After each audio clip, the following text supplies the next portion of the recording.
اور آپ کی واہ واہ کرنے والے لوگ ہوں، تو پھر ظاہر ہے کہ آپ اپنی جو کوتاہیاں ہیں، غلط فیصلے ہیں، ان کو سر تسلیم خم کرنے، اس کو ماننے کے بجائے آپ ذمہ داریاں ڈالتے ہیں، اس پر ڈال دیں گے، آپ اس پر ڈال دیں گے، اور تاریخ کو مسخ کر کے آپ ہیلے بہانوں سے آپ اپنے آپ کو بہلانے کی کوشش کریں گے۔ بریگیڈیئر ضامن پرویز مشرف کے قریب ترین ساتھیوں میں سے، اور وہ سنہری دور ظاہر ہے کہ ایٹیز میں جو کچھ ہوا، نائنٹیز میں آپریشن ہوئے، اس میں سینکڑوں لوگ بے گناہ مارے گئے، قتل کر دیے گئے، لاپتہ کر دیے گئے، یہ تاریخ ہے، ظاہر اس سے تو کوئی انکار نہیں ہے، جو کچھ زیادتیاں ہوئیں۔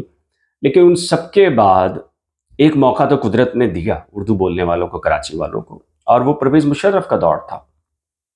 اس پر ہی بات کرتے ہیں، مصطفیٰ کمال صاحب کے جو ترقیاتی کام تھے، یا اس پر بھی بات ہونی چاہیے۔ بریگیڈیئر ضامن یعنی کہ جو ایم کیو ایم کی اعلیٰ قیادت کہہ لیں اور پرویز مشرف کے مابین ایک پل کا کردار ادا کرتے تھے، اور جو بریگیڈیئر ضامن ہیں انہوں نے کس طرح یہ آفر پہنچائی، چونکہ جو فارمولا ابھی اسٹیبلشمنٹ کے ذہن میں کہیں پر ہے، وہ کوشش میں مصروف ہے کہ پیپلز پارٹی کو مائنس کرے۔ مشرف نے یہ اس وقت مائنس پیپلز پارٹی کیا، بے نظیر بھٹو جلا وطن تھی اور اس کی قیادت تتر بتر تھی، سندھ اسمبلی میں ان کی اکثریت تھی، لیکن اس کے باوجود الباب غلام رحیم وزیر اعلیٰ تھے، لیکن عملاً صوبائی حکومت ایم کیو ایم کی تھی، میئر بھی ایم کیو ایم کا تھا، وزیر اعلیٰ بھی ان کا تھا،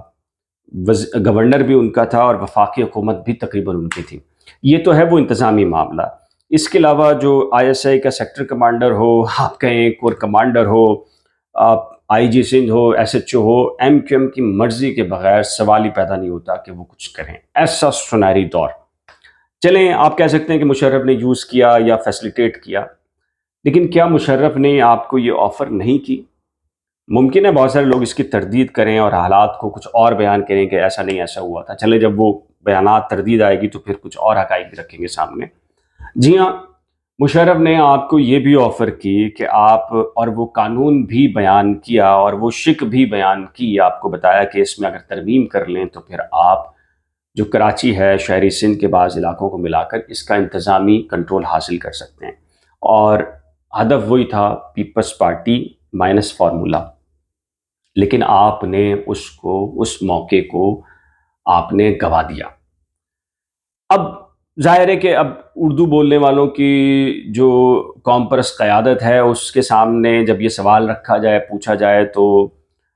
ایک ذمہ داری کوئی اس پر ڈالتا ہے، کوئی ذمہ داری اس پر ڈالتا ہے، پھر کہتے ہیں کہ جی ہم نے بڑے ترقیاتی کام کیے۔ اب مصطفیٰ کمال صاحب کلیم کرتے ہیں کہ انہوں نے کام کیا، اور جو ایم کیو ایم لندن وہ کہتے ہیں کہ نہیں، چونکہ مصطفیٰ کمال کو میئر الطاف حسین صاحب نے بنایا تھا اور سپرویژن تو الطاف حسین صاحب کی تھی، اگر مصطفیٰ کمال نے تھوڑی کام کی، وہ کام تو الطاف حسین صاحب نے کیے۔ خیر جس نے بھی کیے، یا نعمت اللہ خان نے زیادہ کام کیے، اس بحث میں نہیں پڑ رہا ہے۔ کون سے کام کیے اس سنہری دور میں؟ آپ نے سڑکیں بنائیں، پل بنائے، آپ نے اسی نوعیت کے سارے کام کیے، اور یہ وہ سارے کام تھے جو پیپلز پارٹی نہیں کر رہی۔ پیپلز پارٹی وہ کام کر رہی ہے جو اسے کرنا تھا، یا سندھ کے قوم پرست وہ کام کر رہے ہیں جو اصل میں قوموں کو بنانے کے لیے کیے جاتے ہیں۔ صحیح یا غلط اس کی بات نہیں کر رہا، لانگ ٹرم بنیادوں پر۔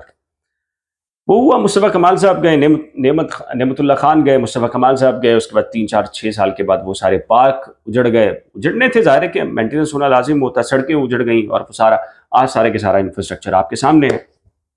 جو قوموں کی ترقی کے لیے جو کام درکار ہوتے ہیں، انسٹیٹیوشن بنانا، انسٹیٹیوشن میں اپنے لوگوں کو نہیں،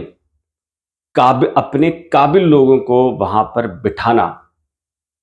دو مختلف چیزیں ہیں۔ اپنے لوگوں کو بھرتی کرنا اور اپنے قابل لوگوں کو بٹھانا دو مختلف چیزیں ہیں۔ ایم کیو ایم نے یہ کام تو نہیں کیا، انتہائی معذرت کے ساتھ ہزاروں کی تعداد میں نوکریاں دیں، لیکن وہ نوکریاں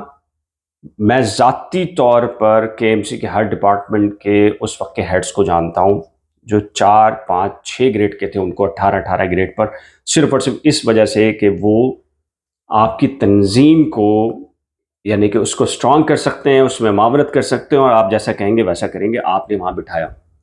اور اس کی صورت میں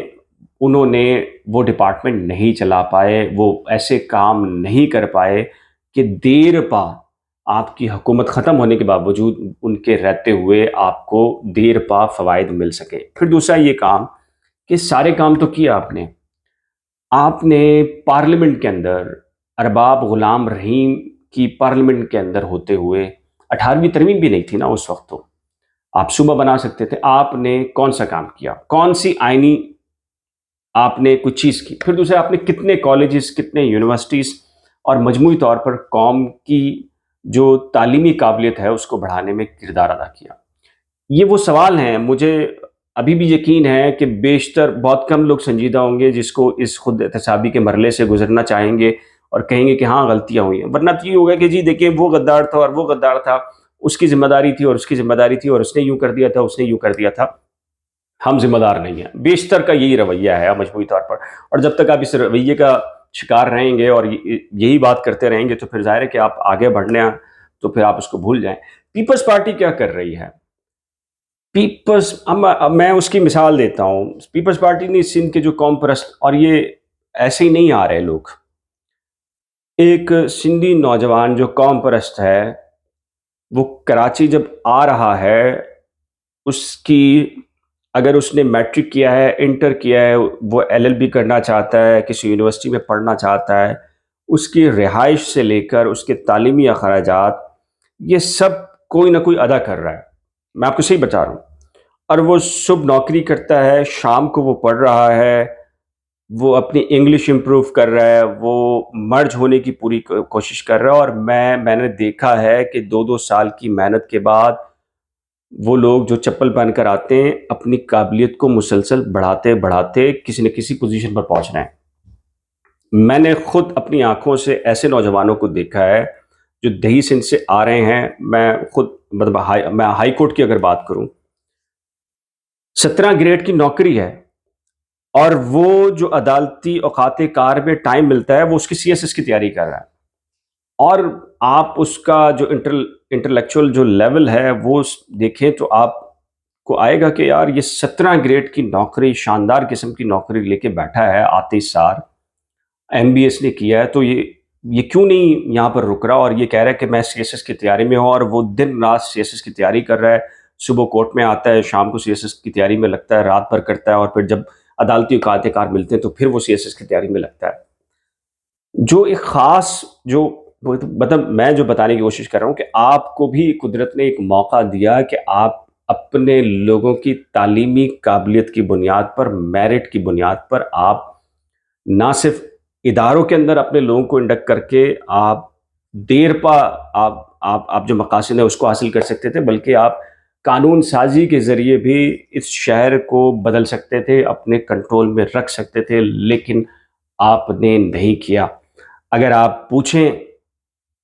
تو تاریخ کچھ اور بتائیں گے، یا پھر کہیں گے کہ ہم اس کے ذمہ دار نہیں چونکہ ہمارا وہ غدار تھا اور اس نے بدل گیا تھا اور یہ ہو گیا تھا، وہ ہو گیا تھا۔ اب جہاں تک یہ والی بات ہے کہ یہ رونا پیٹنا تو چلتا رہے گا، یہ اب کیا موقع ملے گا دوبارہ سے؟ میرا خیال ایک موقع ملنا ہے، اور وہ موقع اگلے چند سال کے اندر کراچی والوں کو، شہری سندھ کے لوگوں کو ملے گا، جیسا میں 1.5 سال سے کہہ رہا ہوں، وہ موقع ملے گا، لیکن اس میں برسوں کی محنت درکار ہوگی کہ دوبارہ سے اگر مقام تہذیبی لحاظ سے، معاشی لحاظ سے اور رچ کلچر کے لحاظ سے اگر آپ نے حاصل کرنا، تو آپ کو یہ قدرت دوبارہ موقع دے گی۔ جو میرے پاس اطلاعات ہیں اور جو میں نے 6 مہینے پہلے جو صورتحال آپ کو بتائی، اب آپ بلوچستان کی CPEC کی صورتحال نکالیں، کراچی ہی سب کچھ ہے جو آنے والے وقت کے اندر ہونا ہے۔ اگر آپ میری ویڈیوز دیکھ لیں بلوچستان کی ایشو پر بھی، تو موقع ملنا ہے، لیکن اس کے لیے درست سمت اور ایک ٹرو نیڈر قسم کی ایک قیادت کا ہونا لازم ہے، اور اس کے لیے اس قیادت پر سب کا اتفاق ہونا لازم ہے۔ ایسا نہیں ہوگا تو میرا خیال ہے کہ پھر جو آپ کے حالات ہیں کراچی شہر کے اور کراچی والوں کے، پھر رونا پیٹنا بند کریں، اس سے بدتر حالت میں آپ جانے والے ہیں۔ اور میں یہ کوئی بد دعا یا پریڈکشن نہیں کر رہا، یہ حقیقت ہے، جو حالات میں دیکھ رہا ہوں اور دیکھ کر آیا ہوں پاکستان، اس سے بدتر آپ حالات میں جانے والے ہیں۔ چلیں، نیچے دیے گئے کمنٹ سیکشن میں اپنی قیمتی رائے کا اظہار کیجیے گا، اور بلاگ بڑا طویل ہو جائے گا، تو پھر آپ کے جوابات آئیں گے، بہت ساری تنقید بھی ہوگی، تو اس کے نتیجے میں پھر آگے جو کچھ فیکٹس ہیں بریگیڈیئر ضامن اور پرویز مشرف دور کے، وہ بھی آپ کے سامنے رکھوں گا۔ اگر آپ نے ابھی تک میرے یوٹیوب چینل کو سبسکرائب نہیں کیا تو سبسکرائب کر لیجیے گا۔ خدا حافظ۔